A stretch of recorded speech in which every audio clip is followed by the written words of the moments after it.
असलामुअलैकुम, welcome to back my YouTube channel. अच्छा यार, आज ਅਸੀਂ ਤੁਹਾਨੂੰ ਇੱਕ ਸਰਪ੍ਰਾਈਜ਼ ਦੇਣੇ ਹੈ। ਸਰਪ੍ਰਾਈਜ਼ ਹੈ ਕਿ ਅੱਜ ਮੇਰਾ ਇੱਕ ਬਹੁਤ ਖਾਸ ਮਹਿਮਾਨ ਆਇਆ ਹੈ ਤੇ ਉਹਨਾਂ ਯੂਨਾਨ ਤੋਂ ਇੱਥੇ ਉਮਰੇ ਲਈ ਆਇਆ ਹੈ, ਸਾਊਦੀ ਅਰਬ। ਤੇ ਮੈਂ ਵੀ ਜਿਹੜਾ ਨਾ ਉਹਨਾਂ ਨੂੰ ਮਿਲਣ ਆਇਆ। ਮੈਂ ਕਿਹਾ ਚਲੋ ਵੀਰ ਨੂੰ ਮਿਲ ਕੇ ਆਨੇ ਆ, ਕਾਫੀ ਅਰਸਾ ਹੋ ਗਿਆ ਮਿਲਿਆ ਤੇ ਸਾਨੂੰ ਟਾਈਮ ਵੀ ਨਹੀਂ ਮਿਲਿਆ। ਮੈਂ ਹੁਣ ਥੱਲੋਂ ਉੱਪਰ ਆ ਗਿਆ ਤੇ ਇਨਸ਼ਾਅੱਲਾ ਹੁਣ ਆਪਾਂ ਉਹਨਾਂ ਨਾਲ ਮੁਲਾਕਾਤ ਕਰਨੇ ਆ। ਤੇ ਇਹ ਮੇਰੇ ਕਾ ਇਹ ਹੈਗੇ, ਵੇ ਆਰ ਯੂ ਫਰੋਮ ਹਬੀਬੀ? Where are you from? Yemen? لا مصر.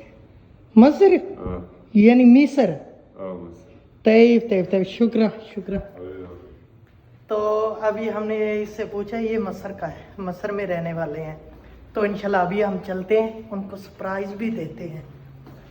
तो इंशाल्लाह एक मिनट, इधर ना थोड़ा अंधेरा है, थोड़ा मुश्किल हो रहा है। इंशाल्लाह हम करते हैं।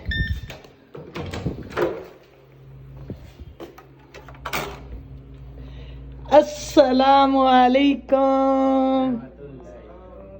माशाल्लाह मेरे कट्टू मट्टू, कैसे हो हाजी साहब? ठीक हो? माशाल्लाह। ਜਿਹੜਾ ਤੁਹਾਨੂੰ ਯਾਰ ਸਰਪ੍ਰਾਈਜ਼ ਦੇਣਾ ਸੀ, ਮੇਰਾ ਖਾਸ ਮਹਿਮਾਨ ਹੈ हाजी साहब, हाजी शाहजहान साहब। माशाल्लाह। हाजी साहब कैसे हो? ठीक हो? माशाल्लाह। तबीयत से ठीक है? माशाल्लाह अल्हम्दुलिल्लाह, मैं भी ठीक हूँ।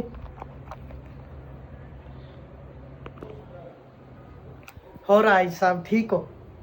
तबीयत से ठीक है? माशाल्लाह। ये जी मेरा खास मेहमान है माशाल्लाह, शाहजहान भाई सानू यूनान तो इत्थे आए ने उमरे ते ਅਸੀਂ ਇਹਨਾਂ ਨੂੰ ਮਿਲਣ ਆਏ ਹਾਂ ਤੇ ਕਾਫੀ ਅੱਛਾ ਲੱਗਿਆ ਮਿਲ ਕੇ। ਤੁਹਾਨੂੰ ਬਾਹਰ ਦਾ ਵਿਊ ਵੀ ਚੈੱਕ ਕਰਾਉਂਦੇ ਆ, ਚੈੱਕ ਕਰੋ। ਇਹ ਸਾਡਾ ਹੋਟਲ ਹੈ, कमाल दी बिल्डिंग। जी शाहजहान भाई, ਤੁਹਾਨੂੰ कैसा लगे है? बहुत अच्छा जी। कैसा महसूस होया ਤੁਹਾਨੂੰ? सऊदी अरब बहुत बेस्ट है।